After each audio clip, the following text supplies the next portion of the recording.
Doc on the Run. We help injured runners run. You got injured because you were too weak. That's what we're talking about today on the Doc on the Run podcast. Now, yesterday it started to snow, and so I decided to go out on a trail run.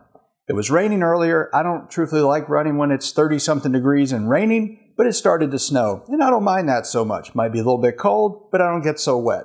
So I took off on this trail run, and when I was on this run, no joke, I only saw one deer and two people.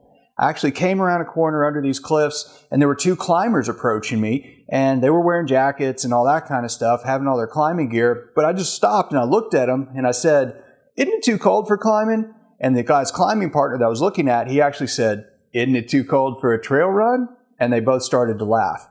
And, you know, the reality is that it is never too cold to go for a trail run. It is never too cold to go running at all. So if it's too cold outside, you can always run on a treadmill. And running in the snow when it's just 30 degrees or so is a lot better than running in the rain when it's 33 degrees to me. So you've got to remember that it's never too cold, it's never too late, and there's never a better time to get started than right now. And there is no excuse ever for you not to get stronger. Now, if you got injured, a lot of people are not going to like to hear this, but if you got injured, it's because you were too weak to withstand the punishment you served up for your body during your workouts. And then you got injured. Now, if you're injured right now, there are no excuses and there should be no excuses. Let me say that again. No excuses. If you're injured and you didn't exercise at all today, there's a 99.999% chance you're doing it wrong. There's always an exception, and I know that. That's why I don't say there's a 100% chance.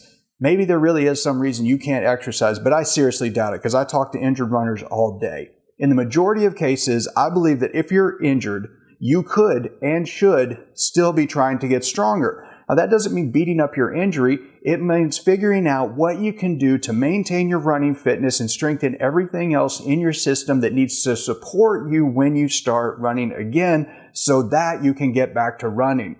If you're not getting stronger, you're doing it wrong. Listen, no matter where you are in your running injury recovery, if you feel stuck, if you're losing your running fitness, if you're confused about what you should do next, I created something for you that can really help if you're recovering from an injury, you know you're getting weaker, you want to get stronger, and you don't want to get left behind. You got to take the running injury quiz to help you figure out exactly what's needed to speed up your running injury recovery wherever you are in that process right now.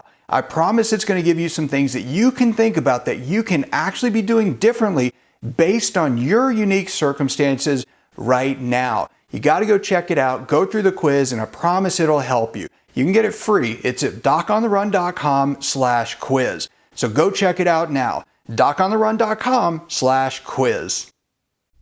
Doc on the Run. We help injured runners run.